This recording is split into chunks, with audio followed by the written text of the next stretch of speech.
Hey guys, it's your girl Therese Nicole. I'm a realtor with Berkshire Hathaway Home Services, PenFed Realty. I'm also the director of cheer at Crestwood Middle School for BCRC, which is Ballinger Creek Rec Council, and I'm the varsity cheer coach over at Frederick High School. Today, I am here with my 11th Zoom interview, guys. 11th Zoom interview. We're doing it quarantine style, local life.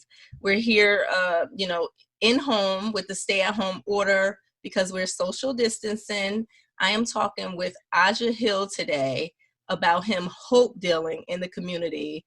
I am so honored to be interviewing with you today, Aja. Just to put that out there. In one word, how are you feeling today? In one word, I would say I'm feeling blessed. Blessed. Well, definitely blessed. I want to definitely thank you for having me on your podcast. Thank you for 11 editions of Hope during this time where people are staying at home, looking for some positivity, looking for something to engage in, looking for a way to stay in a spirit of hope. So we appreciate you. I appreciate you reaching out to me, all the other special people that you've interviewed. I checked out your interview with Mr. Jason Lee. That's a mentor of mine. He's been a mentor of mine, not just now, over 20 or 30 years. So it's great and a pleasure to watch you doing what you're doing for our community. Thank you, Aja. And you are doing huge things in the community. I mean, from serving hospital employees to, I know you were in Damascus yesterday at a church out there. You're at a funeral home today. I mean, you're at residents' homes serving hope dealing is what you call it. So Absolutely. I greatly appreciate that. And just to see that drive and to see what those faces light up. I am honored to have you on this platform today. So tell us just a little bit about yourself and what you do for those who don't know. It's an honor to be able to serve because me, myself, at one point in my life, I was a menace to society. So being able to be a member of society is a humble feeling as itself. I've had all the necessary resources to be successful in life. I had mom, dad, I had a brother, I had a family structure, but me, myself, I made some bad choices, in which we all do, but some of us hide behind them and don't want to be transparent with them. And that would prevents us from getting to where we're supposed to go, in my humble opinion. But me going to my dark places, making some of the bad choices that I made, I don't regret anything that I've done because it's allowed me to learn and help someone else. About 10 years ago, the judge gave me 20 years in prison, suspended all but 8 years. So I was forced to go to a place where I was lonely. I was experiencing a whole bunch of pain. I was hurt. Not only hurt people. So I've hurt myself and I've hurt other people. And saying that to say, when I was in my penitentiary cell, my mom had 2 strokes, almost lost her life because of the stress that I'm putting her through being locked up captive, and she can't help me. So in that time being locked away, I decided to do one of the hardest things to do in America, and that's change. Because change can't happen overnight. Change can't happen in a day. Change can't happen in a week. It's different levels of change. So as I laid in my prison cell one day, I was paralyzed. I couldn't move. And my bunk buddy was like, "What's wrong with you?" And I'm like, "I'm good." I kept telling him I'm good. So second day come, and I just hear this voice, and it's God asking me, do I believe in myself? And I was paralyzed because I refused to answer. He wasn't going to let me move because my life was on the line until I answered the question of, do I believe in myself? And I laid there, and finally I answered. I said, yes. But the voice came to me and he said, well, I'm not going to judge you by what you say. I'm going to judge you by what you do. So as I laid there, I didn't only want to come up with a plan to help myself. I wanted to help someone not be like me, not experiences these dark places that I was experiencing. So I came up with a plan in my head, but we talk about this thing called change. It's hard. It's hard. Right now I'm locked up. Sometimes we think we're locked up, so we can't have thoughts. We can't have dreams. I encourage guys, when I go into the jail, locked up is the best time because your brain is free. There's no toxins. There's no drugs. Your brain can think. Your brain can come up with these ambitions that you've been thinking of, but you've been distracted by so much. So my ambition was to help somebody else, was to come home and make a difference. No longer be a menace to society, be a member of society. Because at one point in your life, wise man told me this week, he said, we could be givers today and receivers tomorrow. So I wanted to be a giver because for so long I took from my community. I hurt people, I hurt myself, I hurt my family. I put poison in the communities, forcing a generational curse to continue. So when I came home, I wanted to make a difference. It wasn't easy. All those doors that I closed shut, they went locked. People didn't believe in the convict, the degenerate, the liar, the felon. They didn't, why should I believe in you? Your resume speaks otherwise. But I learned that anything in life that's worth having has got to be hard because that makes you work for it. So I didn't give up. I came home. I couldn't land my feet on solid ground in Frederick. So I went to Atlanta with a friend of mine, and I started working at a organization where I was the transportation driver, then bringing seniors into a center so they could see a doctor about their diagnosis of schizophrenia, anxiety, small things like that. And on the ride, I told these people that it's just a diagnosis, it's not a disease. The best thing is we got air in our lungs this morning and we're able to live. That's the best thing about this thing we call life. So let's not sit around and ponder and be worried about the diagnosis. Let's live. But as I'm in Atlanta for like 6 months, I'm like, man, I gotta go home. I can't do this in Atlanta. I tore up the streets back home. I gotta go save one of these youngins from being like me back home. So I made my way back home, and again, the doors were still locked. I was still a convict. So I went to school. I went to Strayer University. I got my AA in business administration so I can learn how to run a real business. See, I know how to run the wrong type of business. Had hundreds of thousands of dollars, had cars, had money, had jewelry, had all the women. Every negative aspect that comes with that lifestyle, I've experienced it. So I'm used to running a business, just not the corporate business. So through school, I was able to learn how to run a corporate business, learn about board of directors, people that help you, delegation, just things that are important. So we moved on to getting our nonprofit in 2016, LLC, I Believe in Me, Inc. And today I can tell you that we have 55 young men in our program. We meet before COVID-19, we was meeting Monday through Friday at the Asbury United Methodist Church. And it's about dealing hope. It's about preventing these kids from being like us, preventing them, being there to talk to them, give them advice. Because oftentimes, as young men, what we do is we swallow all the pain. We swallow, we think, I got this, till it becomes too much. And once we convince our brains that we got this, we don't want to seek help because seeking help makes us feel like less of a man. It makes us seem like we can't figure it out ourselves. So in swallowing all that pain, it builds up. So for me, the best secret was talking about it, finding mentors, finding people that I can let off what esteem that I'm feeling. These feelings gotta be told. You can't shelter the feelings. So through our mentor program, it's a place where these kids can shelter their feelings. They don't have to go home angry at mom. They can talk to us about that anger. We serve a snack at our mentor program. We have a tutor at our mentor program to meet the kids' educational needs, as well as taking them out and experiencing things that they may not experience. Oriole baseball games, Mommy and Me prom, second annual basketball tournament that you supported and you continuously support. Just things to keep these families and kids engaged and trying to deal hope to the communities, even during crisis. Well, I must say, I am so happy you decided to come back from Atlanta because you are definitely serving up some hope here. And I wasn't prepared because I am a waterhead. So I'm like looking for tissue, like, oh my gosh, I wasn't prepared for this. So we definitely greatly appreciate everything you're doing. I mean, there's families that I'm talking to saying, did you see Aja? Did you see, and I'm like, whoa, hold on. I'm hearing his name a lot. So let me get him on this line. So, I know that you do have a platform where you can sponsor a kid. Can you tell us a little bit about that program as well?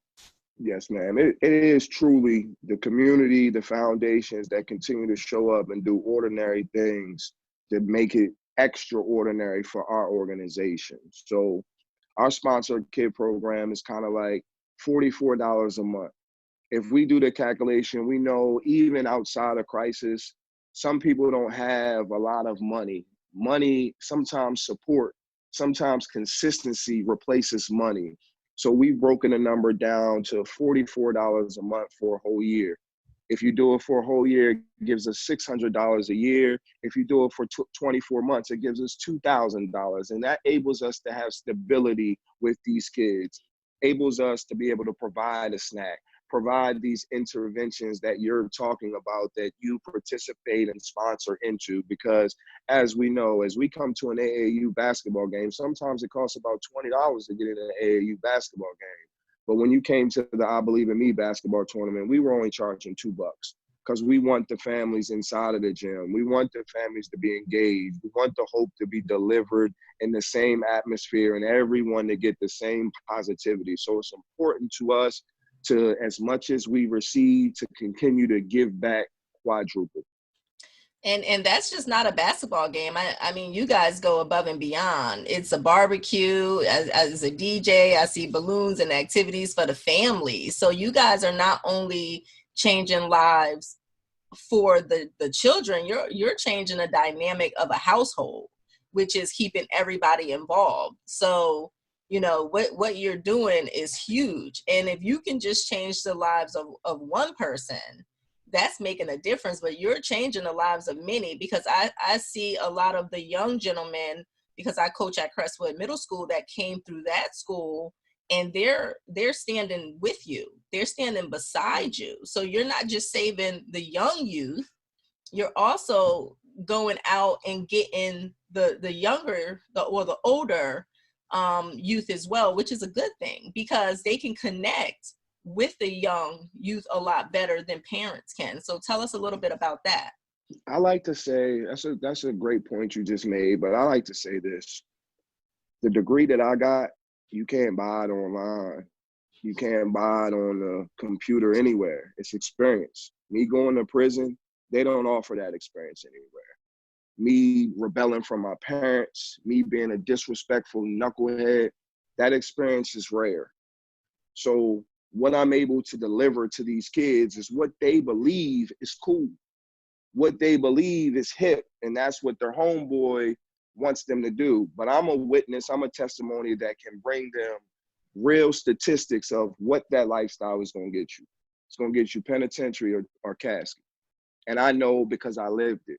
See, a lot of people can tell the story. A lot of people can look at the books and read the books, but the best experience and the best lesson in life is experience, in my humble opinion. And I'm able, people say, well, would you change it all? And I say, no, I wouldn't change it, because I learned from everything I've been through. Mm-hmm. I'm able to help someone else through the bull crap that I've been through.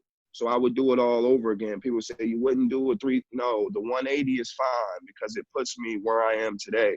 If we look around all across the country, God is working, because it's not just in Frederick, it's not just in Montgomery County. You look at Japan, you look at France, you look at Europe, everyone's standing still. No one can go anywhere. So I'm just thankful. Before we got in crisis, God wrapped his arms around me and gave me a purpose. Because in this purpose, there was an assignment. He said, I'm going to continue to drive the car, but you're going to work the gas and the brakes. So no matter the assignment, like right now, people say, oh man, Mr. Ajay, you're crazy. I said, I ain't crazy. God gave me an assignment. And I'm not going to amend the assignment, because I know I'm protected by him. He's not asking me to go out there and serve these people and build these relationships unless he's got my back. So I'm honored. It's a pleasure to serve this community. Being a leader in this community is not what you say, it's what you do. So it's easy to sit back behind the lights and say what we're doing as a mentor program. We're meeting the kids on a Zoom, but we got to deliver hope. We got to get in these communities and make sure we still are able to meet these families where they are during this tough time. Well, you know, God is only going to give you what you could bear. And he was there from the beginning, just from hearing your story about when you were in a cell, from the name of your organization on down. It was that whole, you know, your whole story. That's the presence. It, like, I believe in me. Do you believe? I believe in me. So he's not going to put you here and not allow you to succeed and go all the way. So I'm so thankful that you're not listening to a lot of negativity and you're just moving forward, because they need you out there. You're literally essential. You're on the front line. You are essential to so many families and so many people's situations, from hospitals to, like I said, you're still, I think you were handing out buckets of supplies at one point. Like Yeah, you're no, we literally out definitely there. deal in hope, because one thing about it, when I was a menace to this community, I showed up and I put poison in every community. I put chaos. I built more rebellious young men like myself. It wasn't good. So right now, being able to be a leader, it's my duty to show up in those same communities, in those same places. I didn't discriminate where I sold drugs at. If they had money, I was coming. I like money. So I'm not going to discriminate where I deal this hope. If they're working hard at the hospital, saving lives, I feel like they deserve some hope. If they're in a community where they went to work to make this economy boom like it was, and because of these unprecedented times, they lost their job, they still should be able to eat. So I'm going to go deliver hope in that community. If they need some advice, if they need to stay engaged, we partnered up with City Youth Matrix to get STEM activities, basketballs, footballs, drawing boards, painting boards, so we can stay engaged. Because as we know, every kid doesn't have the necessary resources. Every kid doesn't have the Wi-Fi in the house. Every kid doesn't have that nice TV that we have in our house. Every kid doesn't have a refrigerator full of snacks and food and vegetables. So us as hope dealers, we feel like it's our duty to continue to search where that need is at, show up, be consistent, and deliver. So, and I know you're also dealing hope at home because of your little girl, who's probably, I know, Absolutely. is your world. So what are you doing to keep your Shout family out safe? to my daughter's mom. Shout out to my daughter's mom, because through this time, a lot of my time has to be spent in the field, making sure that the products are sanitized, making sure that we're delivering hope in the safest practices. And in order to win, it takes preparation. You just can't show up on the battlefield and win. You got to prepare to win. And in my preparation, my daughter's mom has took the entire load of my daughter until I'm finished for the day. She doesn't call me throughout the day and say, hey, when are you coming? What's going on? She actually calls me and encourages me and tells me she's proud of me and thanks for what I'm doing. So shout out to my daughter's mom, but my daughter is my angel. For so long, God is really inspirational to me. So oftentimes what I do is I go in my room and I mentor myself. I say, God, can you just talk to me? Tell me something. Tell me why you put me in this position to lead and help others. And of course, God doesn't say anything. He doesn't respond. So I set this piece of paper on the table and I say, okay, God, move this piece of paper from me and just show me that you're working. The piece of paper never moves. So I say, okay, God, send me a sign. Send me some type of sign that this is what you want me to do. So my prayers are for the program is growing. We need a new 15 passenger van because we're picking up too many kids. And I'm asking God to move, work. I'm turning down kids. I got 32 kids on our waiting list to get in the program. He didn't move anything, so I said, please send me a sign. The following morning, I got a call from one of our donors that said, we got $30,000 for you, 2nd Street and Hope, to buy a 15 passenger van. So that assures me this work, I'm just pressing the gas and pressing the brakes. God driving the car. And if I stay to his mission, his will, his assignment, then I'll continually be able to not only help myself, because this helps me as well. People always say, thank you, Mr. Ajay. Them kids keep me away from the people, places, and things that made my life unmanageable. So I thank them. I thank this community. I thank everybody for allowing me to be engaged during this time, because we're helping one another and nothing is done alone. In order to win, everyone plays their position. You got people like the Delaplane Foundation, Miss Marlene Young. You got United Way. You got the Community Foundation, Betsy Day. You got so many different people showing up on the side of hope right now. And words can never express the gratitude. I like to allow the action to express the gratitude of how appreciative we are for this wonderful community that we serve. Oh, that is very encouraging and very inspiring. So, Thank you so much. yes, I know you're seeing some challenges out there and some wins, and you're a huge part of those wins in our community. So, I do want to ask you, what are you doing to stay focused and engaged?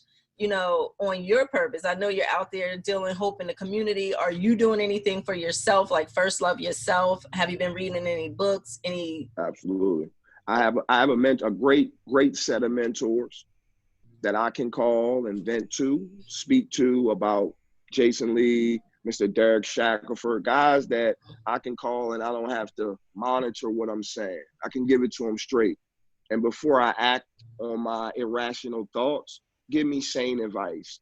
Help me think it through. Help me come up with a strategy. Help me come up with a better plan rather than just irrational feelings. So I appreciate the mentors that I have, the aldermen, the alderwomen in Frederick that continue to support, show up. I met a friend through this by the name of Aaron Vetter. We have been friends. He's the executive director through City Youth Matrix. But the things that I've learned from this man over this crisis is like, crisis isn't so bad. Because when we move forward after the crisis, I've learned so many things to implement to make the kids, our organization, our board of directors, a better ship as we continue to move. Because you don't have a movement if you're not moving. So it's very important to me as an executive director to keep the ship moving. And these partnerships, these relationships, these mentors have allowed me to learn through crisis, grow through crisis, and make this community a better place. Well, I want to tell you, so you hear here first, Aaron will be on. He's interviewing as well, but I'm thinking because you guys are doing so much in the community together, I might just have you both back on together. That That's way we my can guy. kind of, like, I think that would be pretty Absolutely. awesome. That's my What? guy. He's going to probably utter the same sentiments. It's a pleasure working with him. We're more than sometimes we partner with people for all the wrong reasons. Our partnership is for kids, it's for families, it's for engagements, it's for community service, Community. but for us to be able to spread hope during a very, very difficult time. So that grow our lifetime, our partnership has become lifetime. We talked about that last night. It's not just through COVID, because we partnered up and came together and made such an impact, and we're still going to stand side by side and continue to make an impact. This partnership is for life. So I appreciate City Youth Matrix, and I appreciate my guy Aaron Vetter. And you guys are really creating a tribe here. It is about community. And, that's one of the things I like to tell people about real estate. I'm a realtor. I was homeless at one point in my life. And to be a homeowner and to own properties is a very good feeling because it's a sense of security.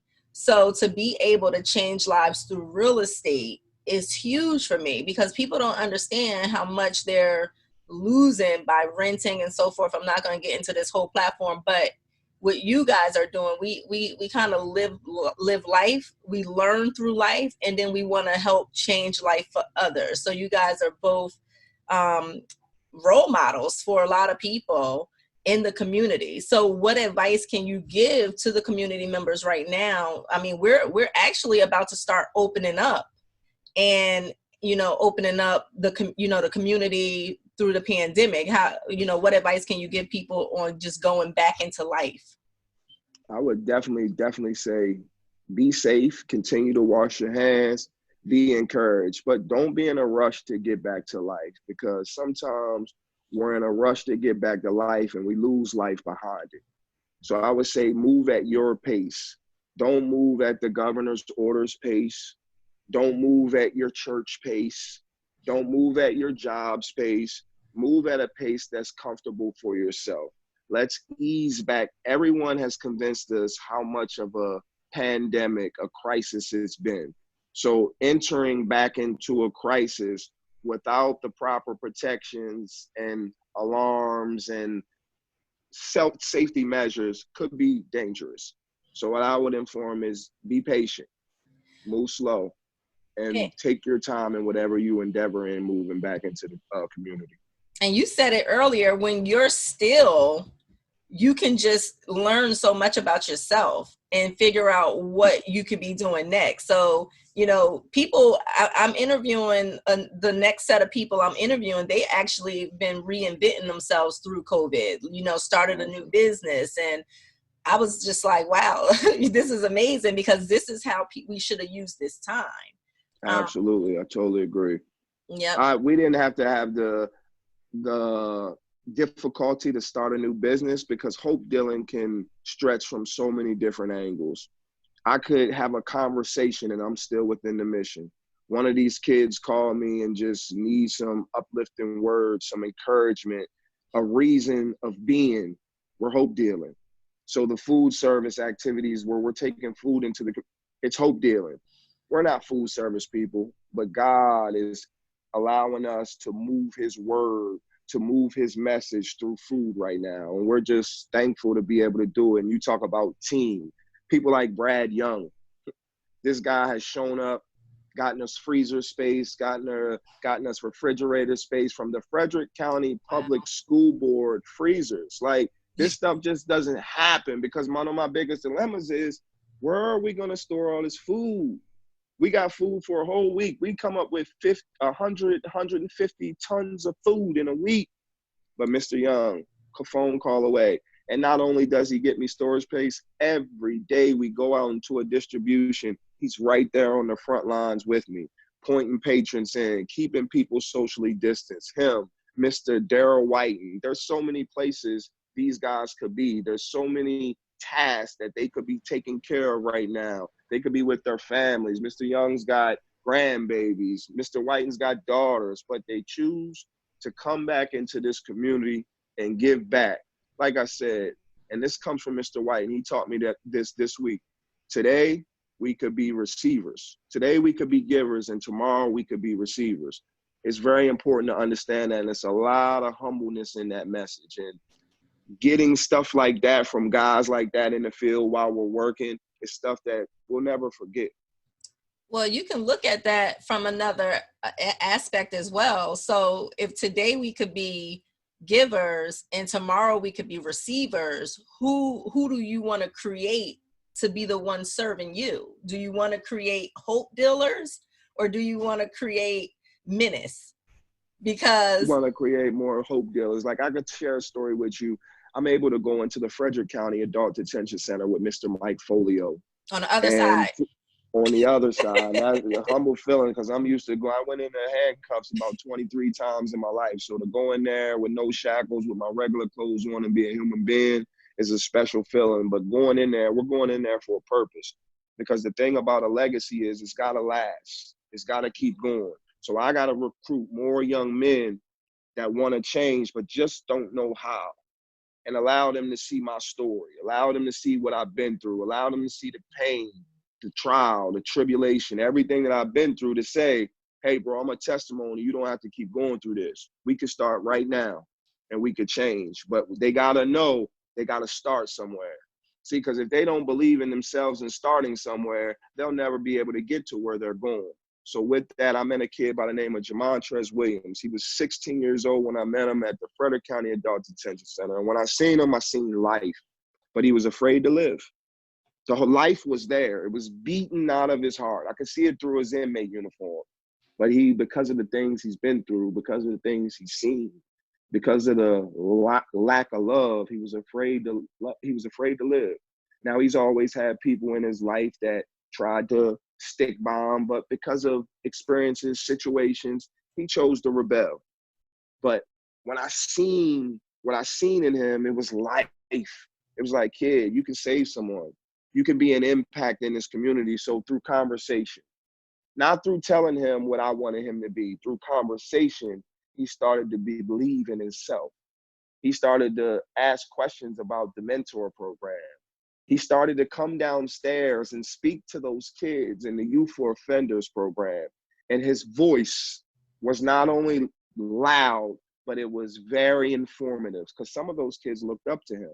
Some of those kids wanted to be like him. And I can say the kid has been home from jail for almost 8 months. He's a father. A He's a daughter. firefighter. He's got a job making $15 an hour as a mentor. He's graduated from high school, got his diploma. He's accomplished so much to become a member of this community rather than a menace. And the sky is the limit for this kid. I'm looking forward to passing the torch to him to keep IBM running for years and years and years to come, because that's what it's about. Not only helping the kid, not only helping the community today, helping the community 20, 30 years from now, having some sustainability toward this organization and able to be here for a long time. Yeah, I've been watching his story as well, and he has a little daughter, right? The little daughter. I think he He has just a had a daughter. little son. He just had a son. So him and his brother both had sons then. Yes. Okay, Mm-hmm. okay. Why did I think it was a girl? But okay, so you have a girl, he has a boy. But yeah, so you guys are doing a lot in the community. So my question to you is what can the community do to help you guys right now? Because I'm sure getting a week's worth of food is great, but it would be great to have a month's worth of food, or just to know that you can continue to serve the community. What can the community do for you guys right now? Absolutely. That's a great question. The goal was to get 15,000 kids, activity kits, school buckets with the activities, the engagement. And as we know, the Alice report has 15,000 kids in our rural area that are under the poverty line, living without the necessary resources, and fall in a place where they probably can't get these school buckets.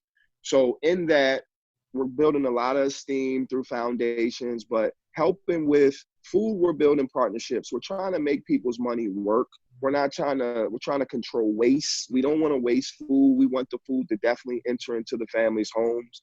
But any ways that you can help is always appreciated. You can visit our website. Your continued prayers is definitely appreciated, because without God, we're not able to wake up in the morning and continue to deal this hope into the community.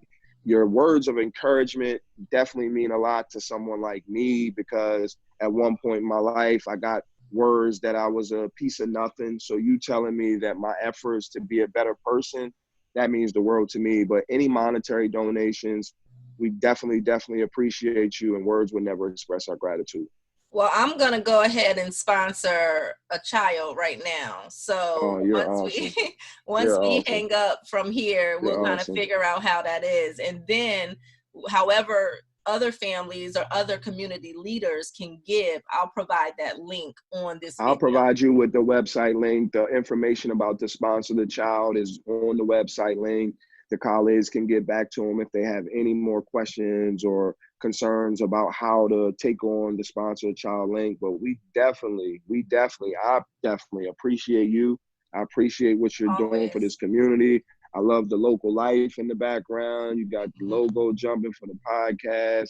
Words don't express how important it is for the community to know people like you are spreading positivity in such a negative time. So I thank you. Words don't mean anything, but from me to you, we appreciate you. And vice versa. I mean, honestly, this is a whole lift as I climb platform. So if I see somebody who is trying to lift many people, whatever I can do to help, I am there. So God bless you. we definitely appreciate each other, but just continue doing what you're doing and don't stop. Absolutely. Like Puff Daddy says, can't stop, won't stop. And I Absolutely. The live by marathon that one continues. quote, can't stop, won't stop. And you just know you are changing lives. I'm doing it through real estate. You're doing it through hope dealing. Continue dealing that hope. Do you have any favorite quotes that motivate you? Well, I like Malcolm X, by any means necessary, because Yeah. oftentimes the doors go closed. Oftentimes people tell me no. I try to find a way to turn that no into a yes, by any Yes. means necessary. Yep. That's the model you got to take. And also to just let your no's mean no. Like if you say no, Absolutely. let your no mean no. My son got himself in a little trouble because he kept saying no, he kept saying no, he kept saying no, and then he said yes. No, let your no mean no. But Absolutely. as we wrap this Absolutely. up, because I know you got a lot going on today, a busy agenda, can you Busy share day. one? And you had a little chart we were talking about earlier. Let me see if I can share it with the people. A little chart. Mm, this is just a little chart to show like the need in our communities right now. How hope dealing is definitely essential right now, and families are going through a tough time. You can see we started our food distribution in two different locations on this chart right here, Hickory Hills and Mullinex Park. I'm gonna move to another slide and show you how the slides have definitely grown in the last 2 to 3 weeks. Just by you'll see the graph how it's marked up. Let me see if I can find it right.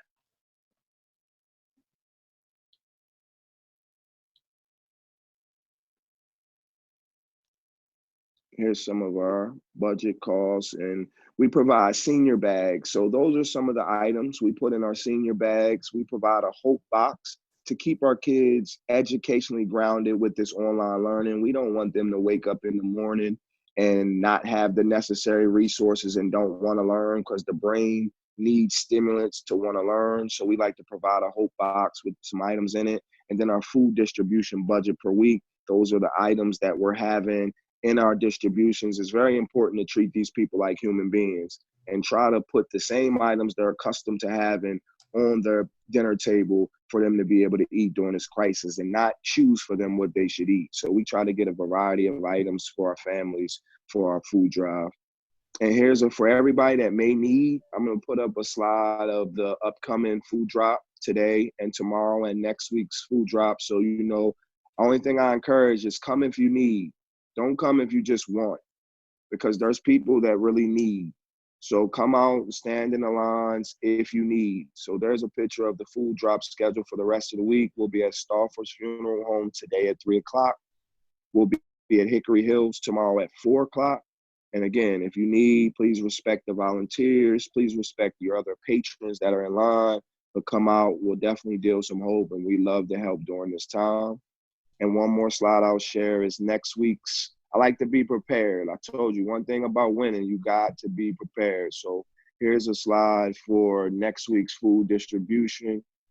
So people, if you need food next week, we got 4 locations. We'll be in Hickory Hills, we'll be in Walkersville, we'll be at Stafford's Funeral Home in Thurmont, and we'll be at Stafford's Funeral Home in Frederick. So if anybody needs anything, please feel free to mark your schedules and come out. There are no judges in our line. There's no juries.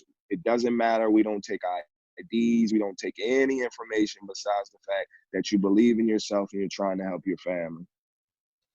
Well, there you have it. When preparation meets opportunity, you just said you like being prepared. So I'm happy you had all that information. But and I love to see that you're not only helping the youth, you're helping the seniors as well. Absolutely. They are very important. We got to protect our seniors.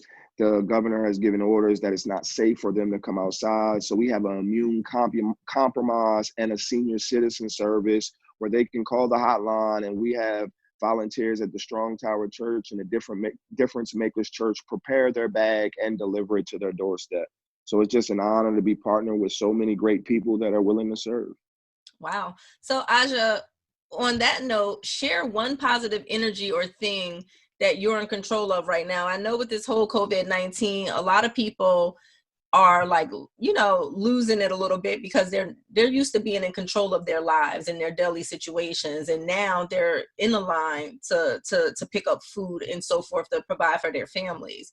What's one thing that you're in control of, or just one positive energy right now that you have?